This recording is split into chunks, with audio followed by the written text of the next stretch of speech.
World Kannada YouTube ಚಾನಲ್ಗೆ ಸ್ವಾಗತ. ಇನ್ನೂ ಯಾರು ಚಾನಲ್ನ ಸಬ್ಸ್ಕ್ರೈಬ್ ಆಗಿದ್ದರೆ ಸಬ್ಸ್ಕ್ರೈಬ್ ಆಗಿ.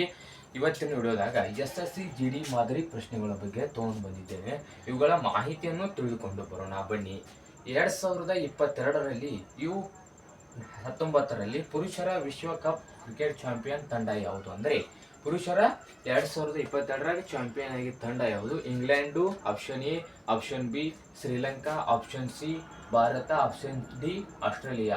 ಇದರಲ್ಲಿ 2022ರ ಗೆದ್ದಿದ್ದ ತಂಡ ಯಾವುದು ಅಂದ್ರೆ ನಮ್ಮ ಭಾರತ ತಂಡವು U19ರಲ್ಲಿ ಪುರುಷರ ವಿಶ್ವಕಪ್ ಕ್ರಿಕೆಟ್ ಚಾಂಪಿಯನ್ ಆಗಿದೆ ಭಾರತ 2022ರಲ್ಲಿ. ಹಾಗೆ ಸೆಕೆಂಡ್ ಕ್ವಶನ್ ಬಂದು ಇಮೇಲ್ ವಿಳಾಸದಲ್ಲಿ ಅದರ ಬಳಕೆಗಾಗಿ ಯಾವ ವರ್ಷದಲ್ಲಿ ಮೊದಲು ಬಳಸಲಾಯಿತು?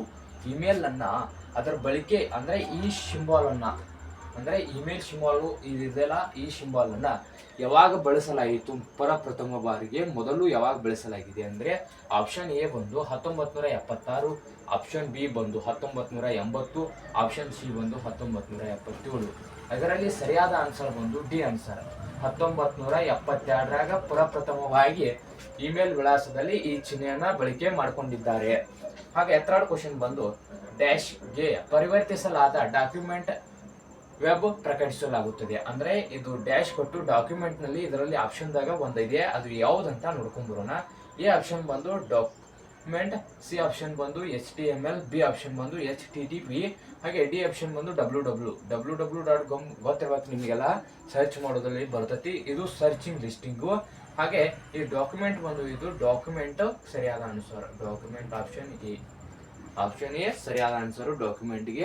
ಡಾಕ್ಯುಮೆಂಟ್ ಫೈಲ್ ಅನ್ನ ಇದರೊಳಗೆ ಡಾಕ್ಯುಮೆಂಟ್ಸ್ ಒಳಗೆ ಸೇವ್ ಮಾಡಿರ್ತೀವಿ, ಅದಕ್ಕೆ ಡಾಕ್ಯುಮೆಂಟ್ ಆಪ್ಷನ್ ಎ. ಹಾಗೆ ನಾಲ್ಕನೇ ಕ್ವಶನ್ ಬಂದು ಅರಣ್ಯ ಹಕ್ಕುಗಳ ಕಾಯ್ದೆ ಜಾರಿಗೆಗೊಳಿಸಲಾಗಿದ್ದು ಯಾವಾಗ? ಅರಣ್ಯ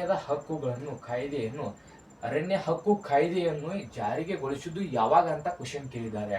ಇಲ್ಲಿ ಆಪ್ಷನ್ ಎ ಬಂದು 2006ರಲ್ಲಿ, ಆಪ್ಷನ್ ಬಿ ಬಂದು 2010ರಲ್ಲಿ, ಆಪ್ಷನ್ ಸಿ ಬಂದು 2008, ಆಪ್ಷನ್ ಡಿ ಬಂದು 2002.